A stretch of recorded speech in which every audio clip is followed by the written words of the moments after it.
Hello and welcome to Southeastern 16 presented by FanDuel. This is SEC basketball reaction. We have 4 games to go over from Tuesday night. Texas A&M, a 90-88 win over Auburn on the road. Florida tops Georgia 92-77 in Gainesville.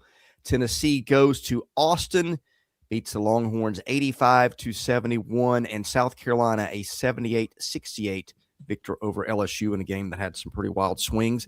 Speaking of wild swings, guys, we got to start at the top. Look, if you last night, you could have gone to bed at several different junctures of that Auburn A&M game and woken up expecting to see a certain thing on the final score. My goodness, what a game of swings. Blake, that was just a very compelling game that you just could not take your eyes away from.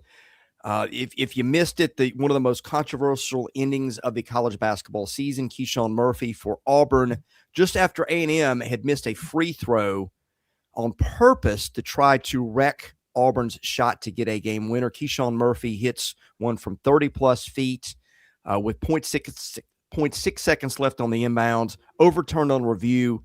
A&M hangs on for a big road win. What a wild one we had in Auburn last night. Well, I mean, Max, we said yesterday when we're previewing all these games, we're like, if you're looking at the game that's going to be the wildest, it's going to be this one, just because you've got, two high-powered offensive teams.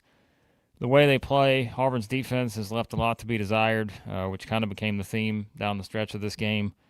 And, we said, with A&M, they're kind of one of those teams that at any time, it would not surprise you if they just kind of go on one of those runs to beat you. And that's kind of been the story of their season. That's why they put up 100-something plus points in however many games they've done it now this year. So, yeah, I know everyone wants to start with, the final sequence there. And, what else do you say? I think it's something where you can probably argue both ways when it comes to the official rule itself and how this all plays out. But the one thing that I always will point out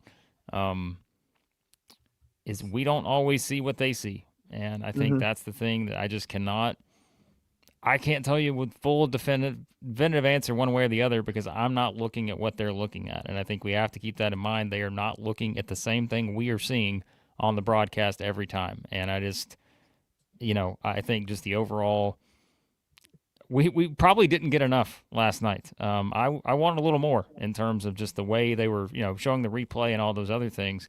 But I know that they're looking at every angle they can. And, whatever they saw apparently made them pretty definitive on the idea that it was still in Murphy's hands. No, I texted you guys. I said, I think it's right there on his finger. But that's, again, I can't tell you either way because I didn't see what they're looking at. So. We'll get into the game here and dissect it, because holy smokes, there's a lot to talk about on both sides. But I want to hear from we're going to hear from both coaches and get both opinions on this. I'm not going to show Bucky's immediate post-game little interview with SEC Network where he was like, I can't even hear you guys, and then kind of took a little jab at the student section who was making it tough for him to hear. But we'll go to the actual post game interviews here. Here I'll go with Stephen Pearl first here. I don't have a clear understanding still, so I still got to gather more information and get an understanding as far as what their determination was. I don't want to keep you guys waiting much longer, so I don't have a clear understanding of what their reasoning behind what they were going off of, and so we're going to gather more information and hopefully we can kind of elaborate on it. But just from the angles that I saw, it looked like the ball was out of his hands on the red light on the scoreboard that we were looking at. But I would imagine that they had a different angle that they were looking at to determine that the ball wasn't out of his hands. So I'm just trying to get clarity on a couple things. the ball on the free throw with 2.6 seconds left. You know, I'm not sure if the ball hit the backboard. You know, we had this happen with, I think, Simeon Bowers our first year, where we were trying to miss intentionally, and, you know, he throws it off the backboard, and we told him to just hit the rim. And they ended up blowing it dead right then and there, which, I mean, I don't know. I'm not an official, and I would never be an official because those guys have an impossible job. But from looking at it, if it's not clear that the ball hits the rim on a free throw, my determination would be you'd blow it dead right then and there just to look. You know, but that didn't happen, so I'm not sure where they got the 0.6 from after that. So that's just some questions that I got to ask.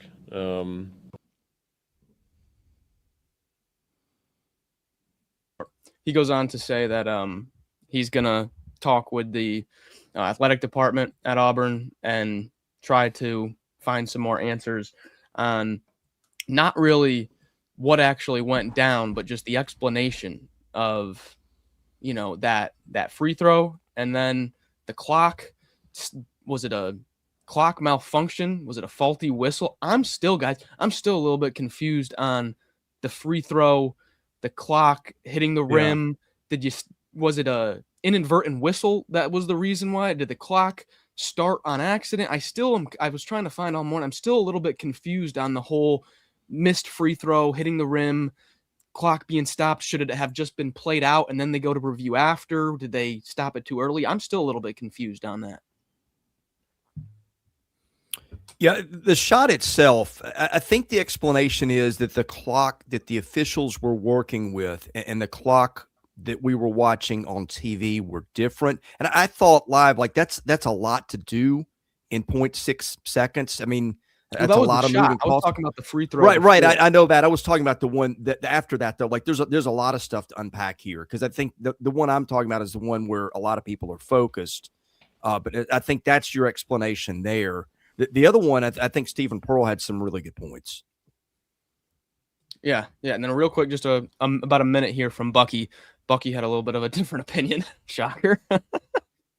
Thoughts on the final few seconds of that game? Yeah, I mean, the game's over if there's not a clock malfunction. They have no timeouts. So, you know, at home, we may consider making that, but with the continuation rules in college basketball, you cannot foul under 5 seconds. You can't foul under 5 seconds now because there's continuation. So if we go up 3 and we foul, we can't do it. So they're going to get a half-court heave off. They're going to get a better heave off if they can throw it in on a baseline out of bounds, right? And you got to ask yourself, in that game, the way that was going, did y'all think we had an advantage or they had an advantage in overtime?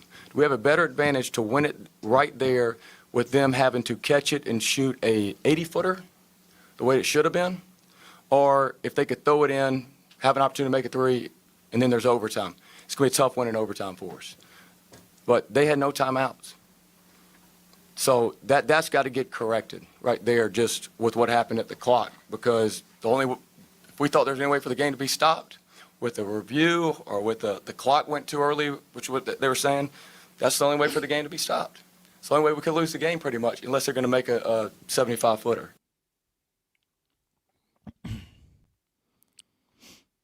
That was the reasoning there but the decision making behind the purposely missed free throw there for Texas A&M, which, you know, after he explains it like that, it kind of makes sense. I love the way he thinks through stuff. I mean, he was a poker player. He took a high school in Mountain Brook that had no tradition in history, won big. I think between his coaching acumen, he's just such a sharp guy. Their system, I mean, lost in all the stuff down the stretch. That run where A&M got, 8 points in 23 seconds or what it was, a lot of it led by its defense, and Auburn didn't take great care of the ball. Like, I know that they got way behind in terms of what they could bring in this year because of the timing of the hire. But I think all the other stuff aside, he's going to win big there.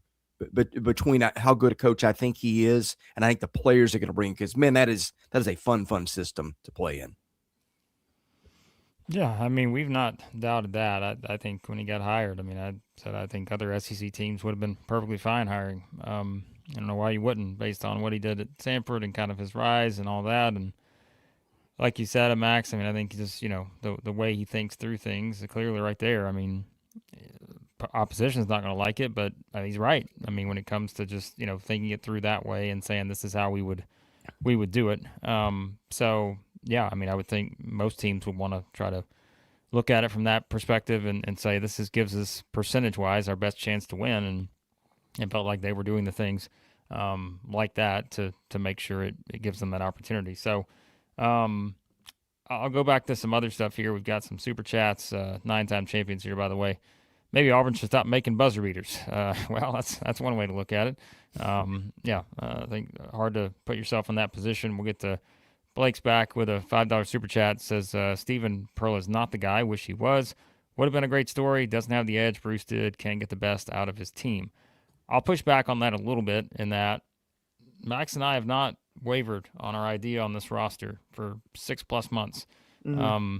Even before Bruce retired, I think we were lower on Auburn than most people were, and I think it just simply was looking at the roster and just not sure how it was going to come together, especially on the defensive side. And, the defensive numbers, what do they drop from last night?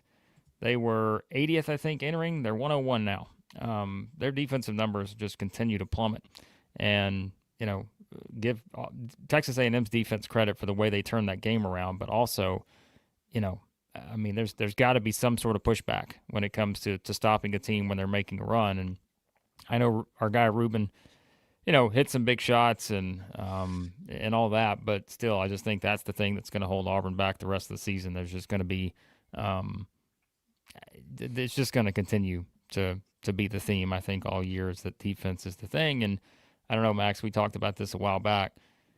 People were asking, it may have been in the mailbag, which, by the way, we are going to do a members mailbag right after this. So if you're an MVP or legend, you can hop in to our mailbag. I think we were asked the question, like, how long is Stephen Pearl going to be the coach at Auburn? And, some people were like, well, he should be fired after this year. And we were like, probably not going to happen. He's going to get a chance to basically compile a roster of his own.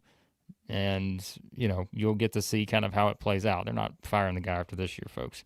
And I'm not saying Blake's saying that. I'm saying we were asked that question from other people. But, it's not the same team. And it's one that I think you could have easily sort of identified that this was going to be a much tougher year. I think Blake brings up, he says it's Steven's body language on the sideline. And we said this too. One of the things I said when he got the job, the biggest storyline for me with Auburn this year is not the roster. It's when you get in these situations like this, like the one they were in last night. And I mean, there's only so much he can do about the final 0.6 seconds, but it's the game. It's the final sequence of the game. And all of a sudden, another team makes a run, and it's how do you stop it? And like all those things are just situations that it's a unique situation for you as a head coach because you've not been there before. I just think that's the stuff that eventually, when you lose some of these games, that's what people are going to look back on. So, so I think that's kind of going to be the bigger story here when it comes to that. So Now giving up 40.7% from three in their past two games against Georgia and Texas A&M. Not a great shooting Georgia team that they allowed to do that. And then Texas A&M definitely one of the best shooting teams in the conference, obviously, but still that perimeter defense is just so porous. Ruben hit some tough shots, but there was also a lot of wide open ones. And I mean, just there's 13 minutes left and Texas A&M has a 3% chance to win the game. It was 61-45 with 13:29 left in the second half at home without Mackenzie Mbako, probably their highest ranked transfer of the entire cycle. That's a horrible loss. I mean, I'm not taking anything away from Texas A&M, but you're up by 16 at home against a team that is not really built to take advantage of your lack of size. They don't have much size either, and they're missing their best player. And you blow a 16-point lead at home to drop to 0-2, and now your Torvik percentage to make the tournament is at 43.7% because you don't have enough quad 1 and quad 2 wins. You're just 2-6 in quads 1 and 2. I mean, this is a backbreaker. I mean, this just turned Auburn's odds to make the tournament from north of 50% to south of 50% by blowing that game right there. Defensive efficiencies now sub 100. I'm not going to sugarcoat it. That's bad. That's bad loss. Yeah, I mean, the lead was 10 at half. It's 61-45 with 12:29 left. A&M went ahead not even 4 minutes later. And it wasn't, again, defense was a thing. I mean, A&M was hitting some wide open threes, some of those coming off turnovers. A&M's 13-30 from three. Auburn is 7-26. And guys, how about Pop Isaacs last night? He and Dominguez hit some huge shots for A&M. It was like 3 in a row from Isaacs, too. Yeah. It was one after the other. Just heat checked him, and there was really not a hand in his face in any of them. Maybe the last one, he stepped out a little bit deeper, but those were good shots. Yeah. I mean, and that's why we said we were getting higher on the roster. I mean, I was higher on Baco than anyone, but we said when you put the roster together, I mean, we've been saying that for a couple months. Like, it's a roster that can win games. It's just I wasn't sure if they'd have the depth. It's looked a little bit different than the one we kind of projected in the depth charts going into the season, but I mean, that's what I mean. Like, you get a Ruben that comes out of kind of nowhere, and just the phenomenon that he is from three, which is exactly what you need in buckyball. And, you know, you've got other guys who probably, Max, are not playing anywhere near as much as we thought they would, but then you look up and, yeah, I mean, you've got Pop Isaacs kind of doing his thing now, 4 straight games in double figures, and just kind of keep going down the line. I mean, it's the combination of the style, and I mean, they got some guys who can play, and that was never really a doubt. So, and it was, again, kind of the perfect storm here.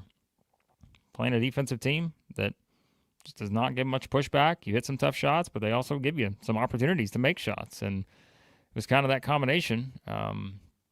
So, yeah, I think that was really the big story here for me is that, you know, now Auburn's 0-2, and they're staring down Arkansas at home on Saturday in what feels like as must win as it gets, because then next week you're playing 2 teams that feel like they're heading in the right direction. That's at Missouri, then home against South Carolina. So who knows where Ole Miss is at by January 20th. So it's like your schedule doesn't get any easier here, man. Their schedule actually in the middle after these next 3 or 4 games, it's brutal. I mean, we're talking road games at Florida, Tennessee, Arkansas, Mississippi State, Oklahoma. Then you got home games sandwiched in there against Alabama, Vanderbilt, Kentucky. Like, they're going to have to turn some things around to get that record where it needs to be. So for now, yeah, this is where things stand for them. I'm going to get back to a couple comments in a second, but just quickly the look ahead for A&M. A&M's 2-0 now, and they get a home game against Oklahoma on Saturday. That's a big one for the Aggies. They could be sitting there at 3-0. See on Tuesday. I'm sure Sam's looking forward to that one, getting to see buckyball up close and in person. His next coach for the Vols, because he wants to lure away Bucky already. But yeah, that's where Texas is at, and they actually have a very manageable schedule coming up. Next 5 games: home against Oklahoma, at Tennessee, at Texas, home against Mississippi State, home against South Carolina. So I'll be surprised if the Aggies are right there at the top of the league here for a bit. So yeah. All right, let's get to some super chats. I was going to ask you. Go ahead, get to the super chats. I had one thought on Auburn quickly. We'll go ahead and then we'll get to the super chats. Yeah, I guess for Auburn, like if you fix the defense a bit, I guess the upside, like Keyshawn Hall kept them in that game last night. They're not going to fix it, Chris. Okay. I don't see how they're going to fix it. Like, and I'm not trying to be combative, but like I don't know how they're going to fix it. You know, the argument we made yesterday. And Max, I remember this vividly now. I said at a certain point, it's got to stop being about, well, we played good offensive teams. Like at some point, it's got to be about what you are defensively. And after you give me enough of a sample size to see it, I don't think it's just playing great offensive teams. I think it's just this is what you are. And that's my thing, Chris. With the personnel, I don't know how they fix it because I think they've tried to fix it. What was it, Max? 127 mistakes they logged defensively against Georgia. I mean, and again, that's a coaching staff that's nitpicking every little thing, but I mean, that's not going to win you games. And I don't know that they're fixing all those because, you know, I don't know what the number was last night, but I don't know, man. I'm more pessimistic on fixing the defense than anything else. But. Well, I guess then it becomes, you know, if Hall gives you a game like that, Pettiford's a guy that can take a game over. Not happening for him last night. I guess it just becomes, can you lean on those 2 guys just to outscore people? And last night, Pettiford wasn't the guy we've seen. And they will in some games. They will outscore some people. But the problem is we're seeing that you put yourself now in positions in your first two SEC games to where you are having to have a superhuman type offensive effort to give yourself a chance to win. And yet, I mean, how many SEC teams, if you said, hey, you've scored 188 in your first two games, what would your record be, right? I mean, you're like, hey, should be 2-0. Now, I understand there's controversy with this game. You can say, well, we should have won this when we got screwed. Okay, that's fine. But, again, like even the Georgia game, all right, like, yes, you didn't play that bad and you missed some free throws and all that, but these are the things that decide your NCAA tournament future. Like the committee's not just going to sit there and say, well, come on, they missed a couple free throws, we'll put them in. That's not how it works, right? So, I mean, they've got to fix this kind of stuff. So, all right, Yep. Super Chats. And I mean, Blake brings up a point that other fans have brought up, and that's, $5 Super Chat here from Blake. We appreciate him coming in. I mean, he says Steven's the defensive guy and recruited the team.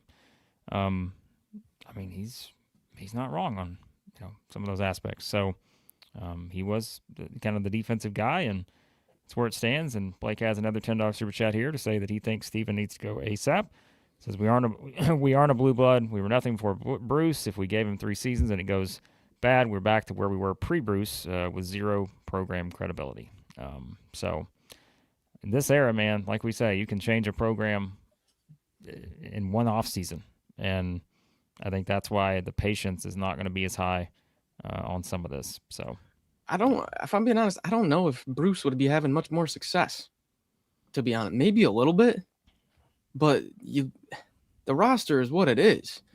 You're going from your 3, 4, 5 being Chad Baker, Mazzara, Dylan Cardwell, and Janai Broome to Sebastian Williams, Adams, Keyshawn Hall, and Sean Murphy, who are not bad, but it's just nowhere even close to the skill set that those guys from last year bring. If Bruce was coaching this team with this roster, I don't know how much would be changed. This roster has significant problems that are unfixable.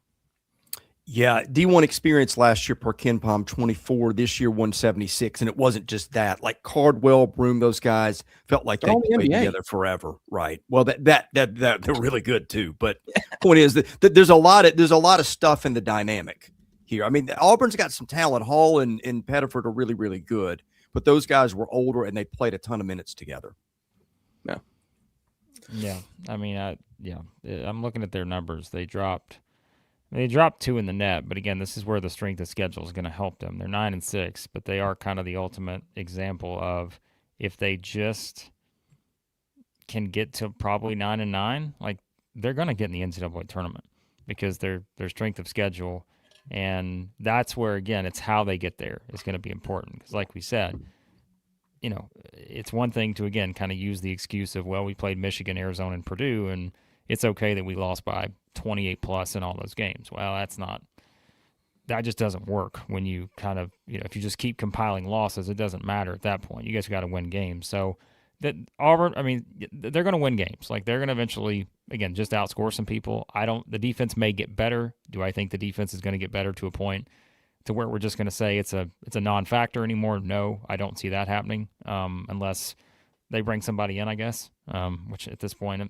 like they bring an entire new roster in January, I suppose, with the NCAA these days. But in all seriousness, I think this is kind of what they are. They're going to play some high-scoring games, and that margin for error so much smaller now just because I think of the defensive issues right now. So, yeah.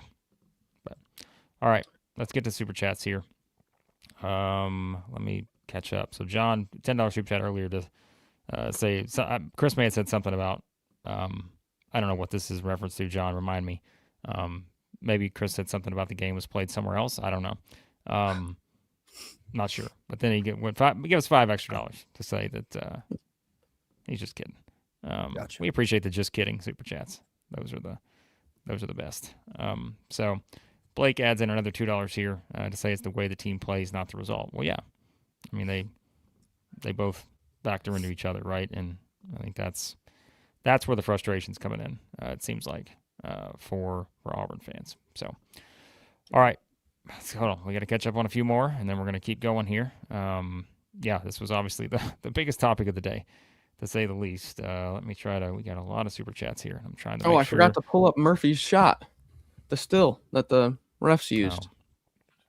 Well, Yep, there. If there was any doubt over whether it was the right call or not. well, the pushback is from people who, if you pull up the same thing, you can see that on the scoreboard in the arena it says 0.1, and that's what I've seen circulating. But again, this is like we said, and I'm going to pull these up too, and two of our favorites here. Asked, what happened to inconclusive evidence, and Deacon, I know, pushed back earlier on my wording of it. Think isn't the rule; it's inconclusive evidence. But that was kind of my whole point. Is it doesn't matter what I think, it doesn't matter what they think. It's what they see, and what they see.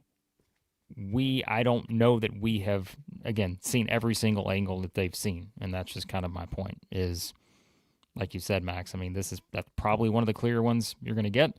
But I also think we have to have the awareness that they're not just looking at that right there. They're looking at so many other things. They're able to freeze and do all this. Like, they're able to do things that we cannot do watching on the broadcast or, doing screenshots. So I don't know. I mean, I think that's just, again, Did you say the game clock and the shot clock were not in sync? So there are, and I don't know where it's Twitter. There's so many things, but like you can see on some of them, like there are some where the basket clock says 0.1, or excuse me, the basket clock is 0. The clock to Murphy's northwest says 0.1. So I don't know. I mean, and then the TV clock is giving you a different number, right? It's a still shot. Yeah. So like you need the full context of like how, like, that is, I think, important too. And that's where, again, like, yes, like I can slow it down on the TV and I can do all this. And there are some people who obviously have way more technical knowledge than I do. But all I'm saying is, like, I'm not one to sit here and defend a referee, but I'm also not going to just have the lack of awareness that we're not seeing everything they're seeing. And that's all I'll say. Like, and that's where, like you said, Chris, some of it seems, if it was just simply the clock didn't start on time, then okay, they're looking at that from however many angles, right? And realizing that, okay, the clock point whatever here should have started, and there you go. So, yeah, Deacon brought it up. That's what it was the one. Well, I think the one above the basket showing 0. I think that's pretty clear. But like the one everywhere else, like he's saying, like the above the court, the sideline, the TV, like that's where, like we said, this was the ultimate sort of perfect storm for backlash, because everything seemed to be off in terms of the sync, and that made it impossible to feel like have a definitive answer. And that's why, again, you guys bring up the inconclusive evidence part.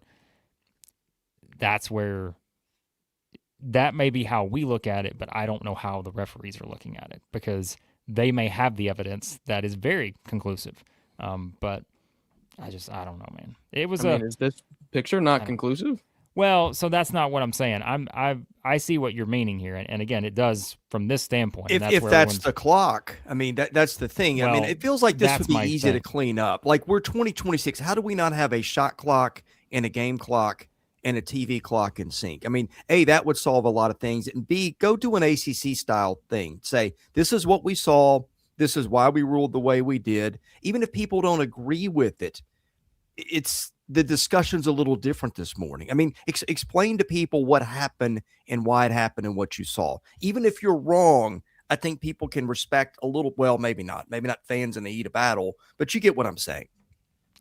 That's my bigger point, Max, is like, it's more of the, yes, you can look at the image, but I also understand people who push back on it and are like, well, is that where the clock should have been? Should the clock have been here? Like, that's, again, when you're seeing different images and you're seeing 0.1 somewhere, you're seeing above the basket at 0. It was the perfect storm, again, to where you were going to have controversy. The way this thing finished, you could not have probably played this out 100 times and gotten this result again in terms of like the exact to the nanosecond of how this thing unfolded. And I just think, the transparency is what you want in something like this. And so I understand it from all sides is all I'm saying. But Big Gator EJ's right, by the way. We've reached a point technologically where there should be no reason that there should ever be a debate on this kind of stuff. There are plenty of ways to, and I'm sure that's something that the league office will work on. And it's not just a league office thing, right? It's the full sport and all that. But I think there are going to, I would say within the next couple of years, you're going to have more of this kind of stuff where it becomes much simpler to do this. So, yeah, I don't know. So, All right. Florida, Georgia next. As soon as we clean up a few other things, yes, Happy Face Coffee's here. What a game. I said earlier, $2 super chat. We appreciate that. Sam giving us the background on Stephen Pearl's previous job. Happy Face, $2 super chat. Say Auburn wins every game from this point on. Happy Face Coffee. Very, very optimistic, as we know. Kind of like the optimistic rattlesnake. Where's the rattlesnake this year? So we'll get back to that. But all right, Zach's here. Yeah, Zach not happy. Brutal for Zach. But yeah. All right. Let's continue on. And we're going to tell you about our friends at Ann Collar before we get to anything else. We got a super extra special ad read coming. And for now, we're going to get that logo put up as soon as Max is done with the super flu. But for now, remember, oh, look at that. He said super flu, shove it, because I've already got you set here on bringing up the nice little logo for Ann Collar. Remember, use our code over there, SEC16 for 16% off all their menswear over there. Again, got a pretty fun ad read coming for you guys to give you more details on that. For now, head over to Ann Collar, andcollar.com, SEC16 for 16% off over there. And our friends, the Yearly Company, Nashville-based fine jewelry brand, built on tradition, designed for meaning. Each piece handcrafted, solid 14-karat gold, natural gemstones backed by a lifetime guarantee. You get 100% off the sizing kit. Because every Bengals custom size, you gotta get the sizing kit, folks. It's free, 100% off. Use our code SC16 get 100% off at checkout. The Yearly Company and ROKFORM, ROKFORM.com, world's strongest magnetic phone case, extreme protection, super strong magnets, rock lock, secure mounting, and yeah, that's where we are with that. SEC25 for 25% off over at ROKFORM. All right, Florida 92. Georgia 77. This was going to be a tough spot for Georgia, I think, coming in with a motivated Florida team after what happened at Missouri. This is one of those that almost in hindsight, I would say was almost lost before the last 30 minutes were played, because Santos Cyril gets ejected. That's not something you need to have happen if you're Georgia and you're playing that front court. Wilkinson, tweaked, I think, an ankle in the Auburn game, was not himself last night, hit one shot from the field, and then Tommy H just did Tommy H stuff. Florida just took over the second half, guys. real quickly, before we talk about that, I want to bring up Bronny's comment here. Yeah, let's up the mood a little bit here. Not going to be great for Auburn fans, but yeah, you kidding me? You telling me I can watch what I saw last night with Texas A&M, or I can go back and watch Buzz's years? Please. There's no debates on that. So, anyways, Max, thoughts on Florida-Georgia line? Heck of a second half there. What was the line from Todd Golden? It needs to be now, or something like that. One of those lines. It needs to be right now, guys. Now or never. It came out, and my gosh, I guess you just keep saying that every time. Why did it take so long for now or never? Because even though you get to halftime and you're up by 1, but your 2 guards have 0 points, the front court is so unbelievably elite that you still have a lead. Guys, if Florida just got literally anything from these 2 guards, in the big games. I mean, this team is undefeated and the number one team in the country, but they don't at all. And I mean, you can even get the sense that Boogie doesn't even want to take his mid ranges anymore. You know, he's getting in there and he's just looking to pass. He's completely looking to create now. Has just kind of lost all confidence in his offense.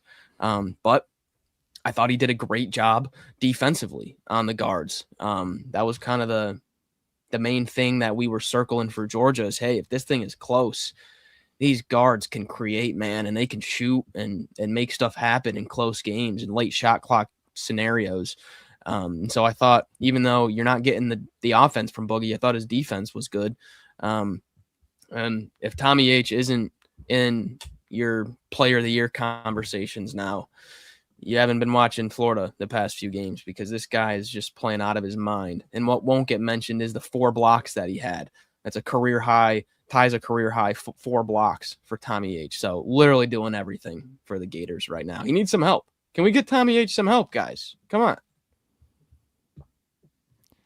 I mean, Sir Tom, like, he had one of the most productive box score stat lines you could have, like, in the SEC all year.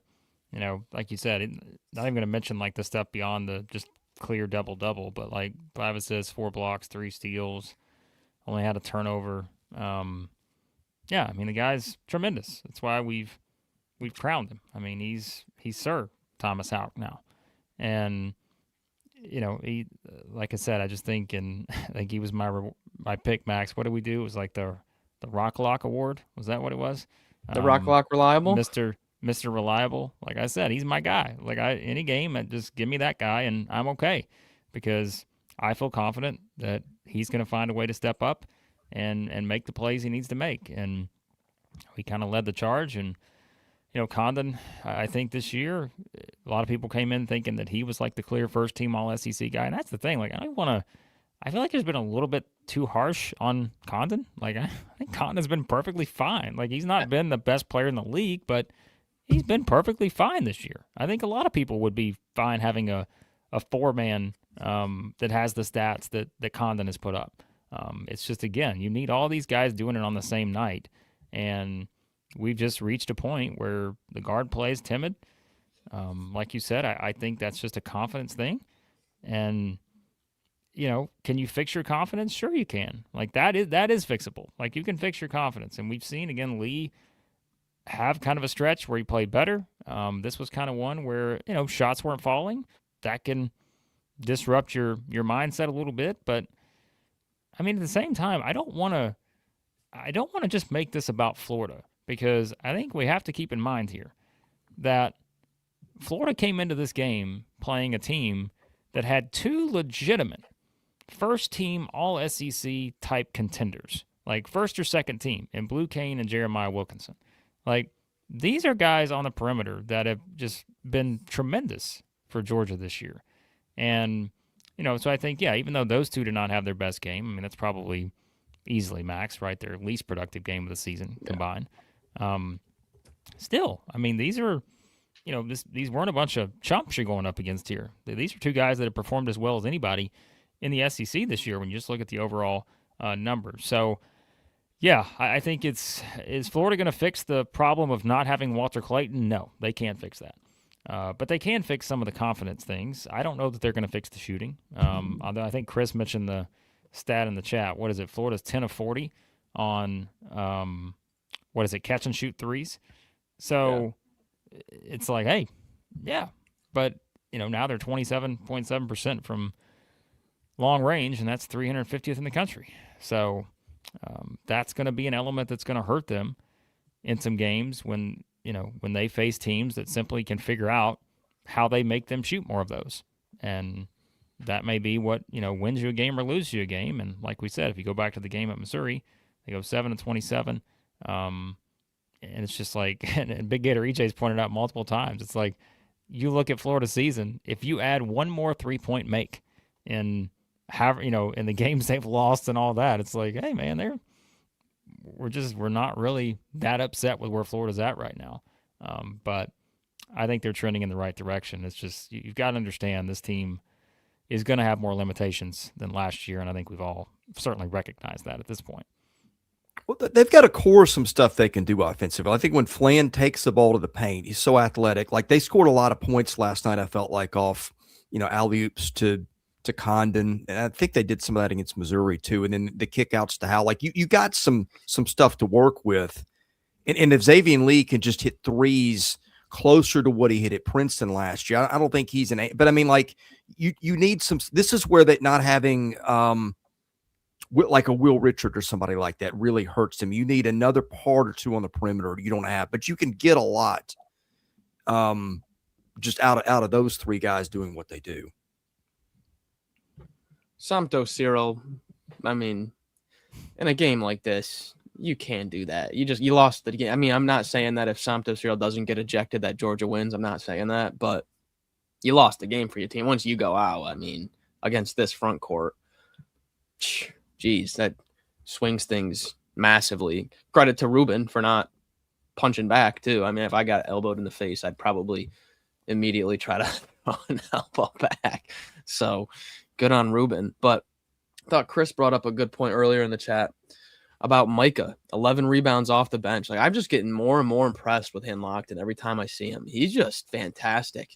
I mean, we've been saying it for the past like 6 months, but you put that front court of Ruben, Micah, Condon, and Tommy H together. No one's beating that in the nation. That's better than Michigan's. I don't care. That's the best front court in the country.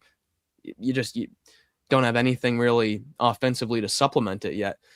But man, if you just get a little bit, the 3 threes from Irby, I thought Isaiah Brown played pretty well. I would like to keep seeing him get 15 minutes a game around there. But I mean, hey, do you go like Arizona route, and just stop shooting threes? You just stop shooting them, Yes. is I feel like Boogie shooting an open three or Boogie driving in and having an opportunity for an offensive rebound, opportunity to get fouled, get something up on the rim. I feel like that is far more efficient offensively than Boogie taking another semi-contested three. As long as right now, just stop shooting so many threes. They're not falling for the guards.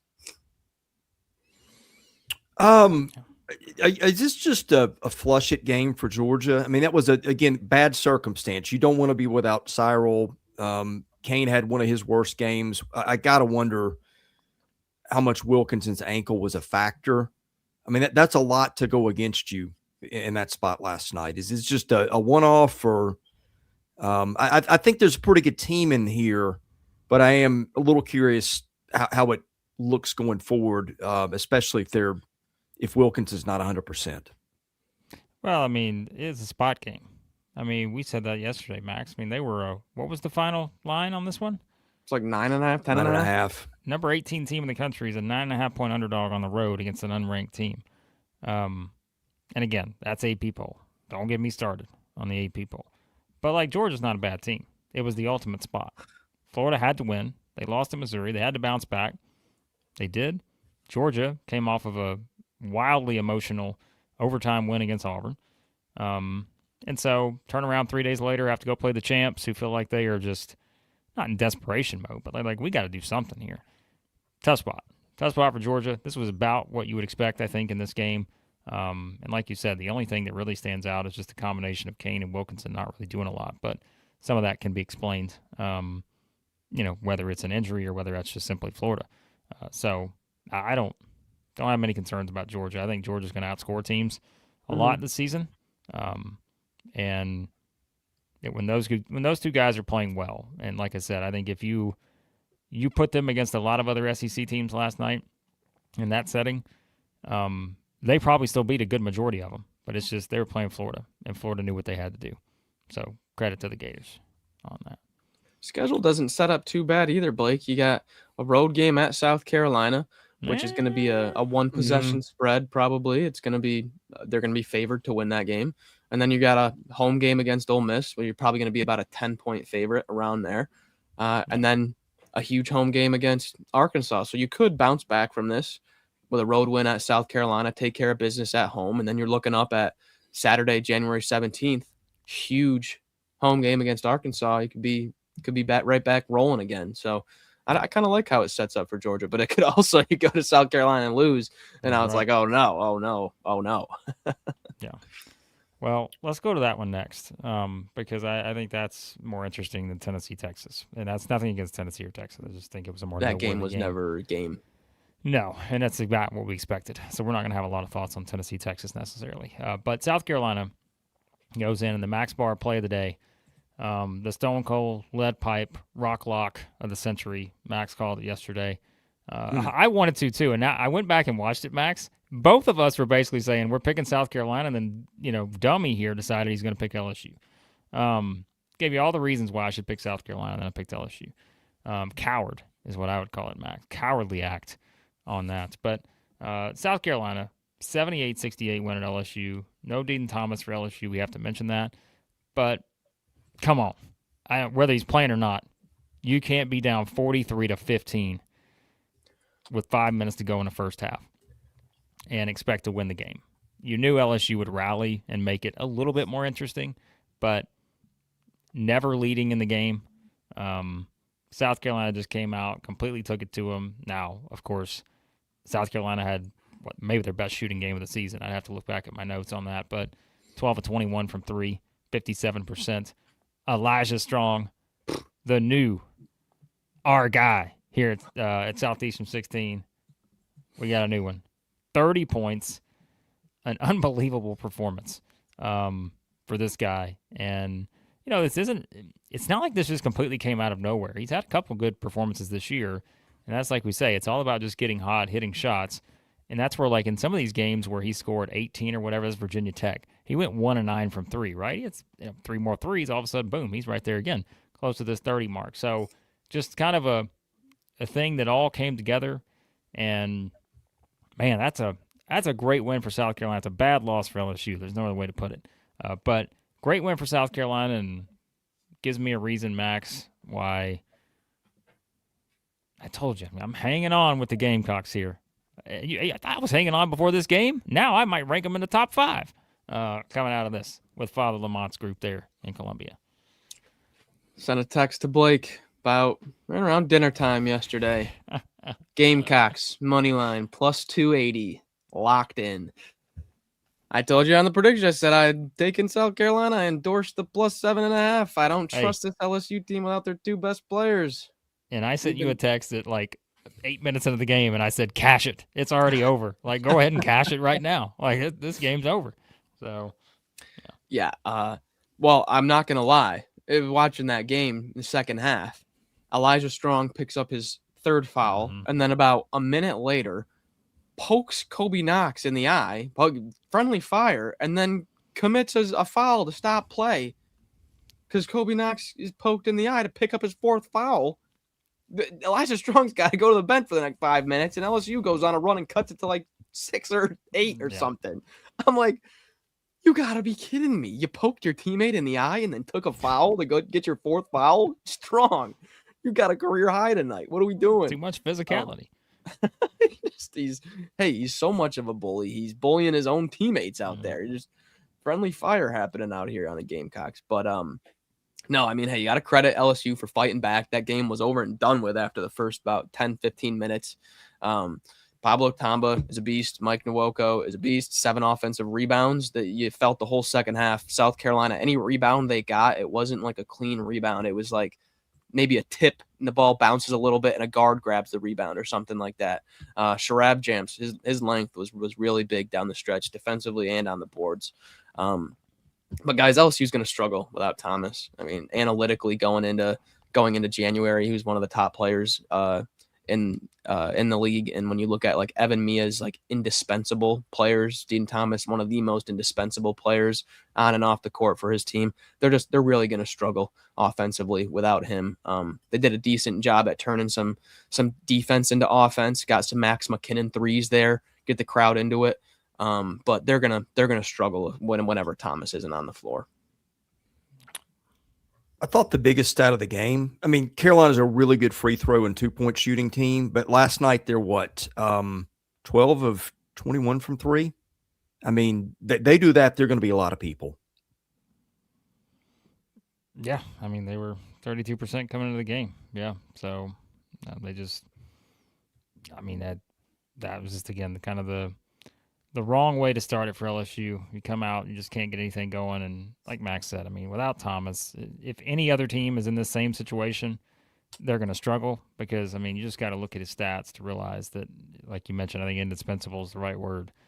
You got to have that guy on the court. And I mean, I know Sean says, LSU's an IT bound now. There's a lot to go, but that dropped them to 47 in the net. My confidence is fading. The non-conference, is not, and that's where, again, you're basically relying on everyone else. The SMU win is still carrying weight for LSU. I think as long as SMU doesn't drop off, then that's going to keep doing work for them. And so you just kind of need them to keep doing their thing. They're at Clemson tonight, by the way. Again, if you're an LSU, Vanderbilt, whoever, Texas A&M fan, Mississippi State, you need to be rooting for SMU all season because, that's always going to help your body of work. So, yeah, I'm not willing to just downplay LSU to this point because remember, too, as of yesterday, they're projected as like a 8-9 seed, something like that. Without Thomas, like that factors in if you're True. on the line with LSU, if they're a bubble team.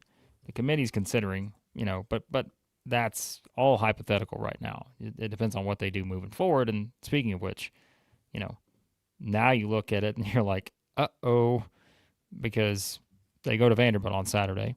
They host Kentucky and Missouri next week. Then they're at Florida and Arkansas. So based on performance right now, and we'll see what Kentucky does tonight, like that next week, who knows which Kentucky or Missouri you're getting. You don't know which team's going to come out tonight in Lexington. But I'm not saying it's going to happen, but 0-7 in SEC play is not unrealistic for this LSU team. Now, if that happens, Sean, NIT may be a stretch at that point. But they got a tough stretch coming up. So, all right. Vols Horns. Probably a lot of people didn't have eyes on that one because you couldn't turn your eyes away from A&M and Auburn at the same time. But, I mean, this one was over at half. Jacoby Gillespie had 22 at half, ended up with 34. It was pretty much exactly what we expected, given what we saw Texas last time out and kind of a rebound spot for Tennessee. Yeah. Texas is not very good. No. I'm not trying to take anything away from Tennessee, but, man, I just think you watch them and you're just like, it's a little surprising, I think, with where they are right now. Now, I say that knowing that we called this yesterday, Max, for like anybody who goes into Knoxville and is trying to find a way to get consistent offense. I think we mentioned kind of like the makeup of this Texas team. We're like, it doesn't set up well. Just based on what you feel like they're going to try to do. I mean, they hit 11 threes, but I think some of that was, we're down, what did they get out, 23, 25, something? So, you're kind of just having to figure out a way to get something going. But I think with Tennessee, that's the reason I've kept kind of saying what I've been saying about the Vols is I realize they're not a great offensive team, but they have a great offensive player. Mm-hmm. And to be honest with you, they may only have one great offensive player. Yes. And I just feel like it's going to be matchup-wise in some of these games where Gillespie is going to go in and he's going to be like, I got these guys. Like, I'm good. Like, I'm just going to go take care of business. And obviously, if he's going 5 of 8 from 3, you'll take that any night. And so I think that's going to be the story with Tennessee. If people can figure out how to stop Gillespie, they got a great chance to beat the Vols, even though Tennessee's defense is still going to be a factor. But there are going to be some matchups that this guy is just going to go out and take over the game like he did last night, and that's Tennessee's path to victory. Yeah, their offensive rebounding rate is still number 1 in the nation at 45.2%. Florida's 1% behind them at 44.2%. But then Arizona is third at 41.8%. So, I mean, there is a huge gap between Tennessee, Florida, and then just the third and fourth team in the country. This is an absolutely elite offensive rebounding team. Texas A&M was number 1 in the country last year, 41.4%. Now, there's still a ton of basketball to be played against good competition that the rate's probably going to drop down a little bit. But this offensive rebounding rate, I mean, right now it's on pace to be one of the highest I've ever seen. It's incredible how much they're offensive rebounding. So, I mean, that's helping. The thing with Texas is, I went through in the preview and I listed off all their 3-point shooting percentages. And I was like, that NC State game, they win by 5 and make 16 threes, that complete fluke. So the fact that they make 11 in this game and we're never even in it is not encouraging. They have on Bart Torvik now a 4% chance to make the tournament. I think they're well on the outside looking in. And Evan Mia's resume rankings, they are 89th nationally, not even close to around that 45th range to get into the bubble. Does South Carolina have a better resume than them at this point? I'd say yes. It's pretty close. Probably. I mean, their only win a note was NC State. For whatever that's South going to be Carolina worth. is at LSU, and you look at the other. Right. I mean, Texas has played their other wins: Lafayette, Fairleigh Dickinson, Kansas City, Ryder, Chaminade, Southern, Lemoyne, Maryland Eastern Shore. Like, I'm not saying South Carolina's is that much better, but it seems better than Texas is at this point. None of it's going to – go ahead, Max. No, I got a different idea. Go ahead. Well, I was going to say, and one of them was an overtime game, but they've given up 186 through 2 games, and they're 121 in defensive efficiency. Got outscored 44-18 in the paint last night. You just can't win that way. No, and I saw a post that said, two new Texas coaches in the SEC.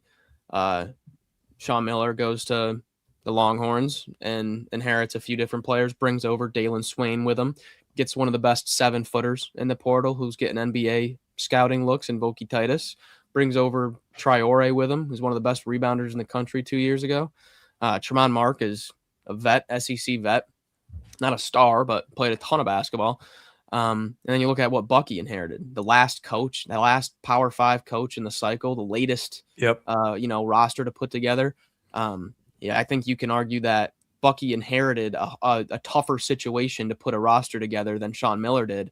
And look at what Bucky's doing and look at what Sean Miller's doing. It's two ends of the spectrum in terms of what these first-year coaches are accomplishing so far through about 2 months. But I still look at the – go ahead, Blake. I'm sorry. No, Texas' upcoming schedule, this was the problem we mentioned after losing to Mississippi State. Now they're 0-2. Saturday they go to Alabama. Wednesday they host Vanderbilt. Then they host Texas A&M. Then they're at Kentucky. Then they host Georgia. Then they're at Auburn. Then they're at Oklahoma. So who are they favored against in that bunch right now? I would say no one. No one. Yeah. But that doesn't mean anything. I mean, underdogs have won multiple times, but that's just kind of my point is, so I don't know. They are more of an NIT team at this point, and their resume's got a lot of work to do. But they can change that over the next 2.5 weeks. Are you guys shocked it's not gone better? I mean, they got some players that have played good ball a lot of places. I mean, Ron Mark can carry you at times. I mean, I look at the roster. I don't know. It feels like big disconnect between what they are and what they should be. I think if the one pushback, even I think I was the high man on Texas for a while in the summer. I think I started to go more towards A&M, but I think the reason why, Max, correct me if I'm wrong, I think it was the depth. I was concerned about their depth. I said I think they've got a decent core at the top, but I wasn't sure how it was going to play out from a depth standpoint. And that's where you're seeing a couple of these guys. They're just kind of they're playing minutes, but you're not really getting the production consistently you thought you would out of some of these guys in the rotation. And I think that's just the bigger issue right now. And I mean, you also have to point out, you can't have Jordan Pope not scoring in a game and expect to win. So. Yeah, but I mean, when you look at Jordan Pope's profile, the type of player that he's been over the course of his career. He's really not a creator. Like last year, his assist rate was 12.9% and his turnover rate was 10%. This year, his assist rate's 15%. I mean, we've got guards in this league with assist rates over 30%. Like, it's just dribble, dribble, dribble, dribble, dribble, pass it to Tremont Mark, dribble, dribble, dribble, dribble, dribble, dribble. Sometimes they don't even get a shot up. I'm out on Texas. I'm out. I'm all the way out. How could you not be at this point? Yeah, I mean, they just don't have a profile of barely an NIT team right now. So. Yeah, one quick storyline too. Dwayne Brown had a season high in minutes for Tennessee. Freshman, big wingspan, scored 10 points. So Tennessee finds another piece that can help them a little bit too, maybe. Oh, he's been starting. For about a month. He's been pretty consistent. Right, but I mean, he played more last night than he had, I guess was my point. And some of that was probably just them being ahead, but still. Yeah. No, I mean, he'll be a contender for all freshmen, I would think. Just based on the role, I think his role will continue to expand a bit. Blake, I got a cool player comp for you for Dwayne Brown. I haven't seen it. Yep. Okay. It's the third most accurate player comp for Dwayne Brown. It's a freshman, Fabian White, for playing for Kelvin Sampson. Little 6'8", 230 Fabian White getting some Dwayne Brown player comp. I like that a lot. I like it a lot. Fabian White's got a Final Four to his credit, so he does. Fans be okay with that if that comp holds. So, yeah. So, I didn't even hear the Sean Miller press conference. He did that the previous game too. We said he had made something about the crossing the road thing, and after I tell you a certain amount of times, you can tell he's another one. Throw him in the mix of not happy with his team. Yeah. So, yeah. All right. That's it for Tuesday's games. You know what day it was. All right, we're gonna quickly. We'll give you the schedule for tonight. We've already done the predictions and all that. You can check out our thoughts on the big showdown between Alabama and Vanderbilt. Got our predictions on that on the channel. We've got our Kentucky-Missouri predictions. Good luck trying to figure that one out. And good luck trying to figure out how at FanDuel, Kentucky is currently a 12.5 or 13.5 point favorite in that game. To be honest, I don't know that I'd put Kentucky as a double-digit favorite against anybody right now when it comes to confidence in what you're going to get from them. But Vegas knows something, and probably a little of that has to do with Missouri's output on the road this year. Even though, as we said, Max, yesterday, it's a different team. Oklahoma, Mississippi State, circle that one. If you want your Auburn, Texas A&M special tonight, it could be that one. It's gonna get nuts in Starkville. Just telling you, it's gonna be a wild game. That's my prediction. And Arkansas at Ole Miss. Max said yesterday, Hog fans, you're feeling good right now. Ole Miss fans are not, except for their football team. But that spread is very curious at, 4.5? Yep. So I think Arkansas wins, but keep an eye on that game. That could either be like the ultimate, like Arkansas wins by 30 because Ole Miss is just done, or a spirited effort from the Rebels makes it interesting. So Zach asked, when are the predictions for tonight? I believe they're already out on the channel. Yeah, we've got those up, Zach. They're all there. You just we did that yesterday. We always do our predictions live for MVPs and legends. So if you become a member at the channel, you have to be an MVP or legend. A lot of you are signed up on the supporter tier. That is just basically, hey, we appreciate what you do. We want to help you do more of it. But to get the bonus content, you have to be an MVP or legend. $5.99 a month. Only $2 more on that. So, sign up for that and get all of our predictions from yesterday.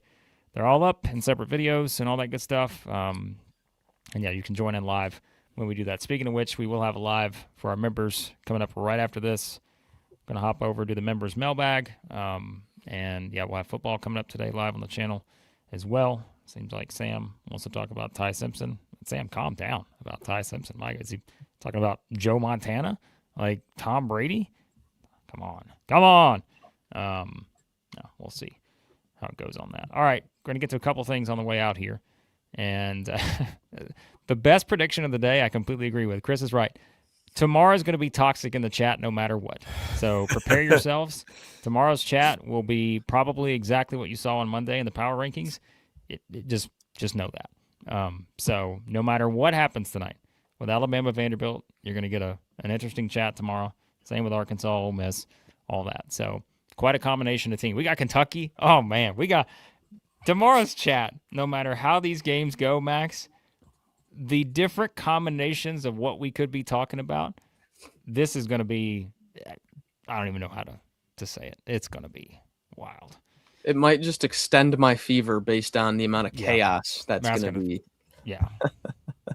Gonna be going down. It's going to be something. So, yeah, good point on that one, Chris. Razorback fan here saying the Hogs should win 15 conference games. Well, starts tonight, the road to that. But, yeah, Ken Palm hasn't projected it as 11-7. But what does Ken Palm know? So, yeah, I think Arkansas's got a chance to win the league. And, by the way, speaking of which, I do want to bring that up real quick. Remember, it was a couple of weeks ago, we were trying to figure out why has FanDuel not caught up on the Arkansas SEC regular season winner odds. Well, I hope you got them at plus 1,700 or 1,800, and we were losing our minds about that because right now it's plus 650 for Arkansas. They are now tied with Florida for the third best odds. And for all the people on Twitter who are telling me, when I sent out the tweet the other day, Max, about I put out the SEC winner odds, and everybody's like, how on earth would anyone bet on Vanderbilt? I put out odds. I just put out facts that Vanderbilt is currently the leader at plus 150. Alabama's plus 270. That'll change tonight if Alabama wins. But there is no chance in the world I would bet on Vanderbilt right now. And the reason is simple. Because you're telling me I could have got Vanderbilt at like plus 3,000, 4,000? Right. And now I'm getting them plus 150? Zero chance I would bet on Vanderbilt. I don't care if they're the front runner or not. There's no chance. Like, I'm looking for value here, and that's where still at plus 650 for Arkansas and Florida, I see some value. If you believe in Tennessee or Kentucky, Tennessee plus 1,400, Kentucky plus 1,900. It's probably as far as I would go. I wouldn't touch the Kentucky one unless you, again, just want to play it purely on value, but I'd have to see something tremendous tonight from the Cats to do that. You know what Vanderbilt's value is like right now? It's like the value of the McDonald's dollar menu 5 years ago compared to right now. Would love a dollar menu 5 years ago. Yeah. Now, $5 for the same meal, the same burger. I'm not buying that. I lost all my value. I still like the burgers though. Yeah. Their national title odds are a lot better right now than their odds to win the conference were preseason, are they not? Say that again? Maybe. I mean, I thought I heard they were plus 1,200. Is that right? I'd have to check. 25 to 1. Okay. 25 to 1 to win the national title, which is still considerably higher. But that's the point. It's like I wouldn't touch any of those because return on investment there when I could have had it way better. I'd play some more different ones. So, yeah. All right. A couple more here on the way out. Kind of gone long today, but it was, again, a noteworthy night in SEC basketball. Wait, Zach, no, you don't have to pay to watch predictions. No, they're up. Like, the predictions are up on the channel for free. The only way, if you want to pay, that is as a member to join in on the predictions live. We've never done our predictions live up until this season. So this season, we're doing an extra added bonus for our members, and that is doing game predictions live. So you can add in your thoughts during our analysis, all that kind of stuff. But the games still go up as normal. The videos are on the channel, perfectly free, all that. So there you have it. Still up on the channel. Go watch them after that. All right, Big Gator EJ.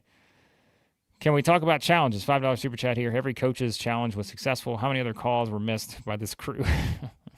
Singling out a certain someone. I'll tell you the coach, I would say, based on just me watching games, that is the least happiest when it comes to officials and or having to have a challenge put in. And that is one Mr. Todd Golden, who I think I have never seen a man angrier than Todd Golden when he has to use these challenges because he's just like, you kidding me? You couldn't have got this right before I had to do this? Like, come on. I love watching his reaction to some of this stuff. So, yeah, he was salty last night. funny thing, the Florida Basketball Hour posted a tweet, about, I don't know, an hour or so, 30 minutes before the game, that who the officials were. And they had the tweet was only up for about 10 minutes, 0 likes, 0 reposts or quote tweets, and like 8 comments. And all the comments are just, it was funny. I'm like, 10 minutes, everybody's just immediately, you got to be kidding me. It's funny. Yeah. Todd Golden's the ultimate meme coach these days. You can get so many memes out of his expressions. Makes for good content. It does. All right. Speaking of, don't forget Big Gator EJ tomorrow. We're recording our Legend show with Big Gator EJ tomorrow afternoon. So that'll be up on the channel sometime. We'll try to get that up on Friday. And then One Feisty Tiger, we got that one coming up, I think, tomorrow as well. Jay and I are going to record that one with him. And because he's an Auburn fan, of course.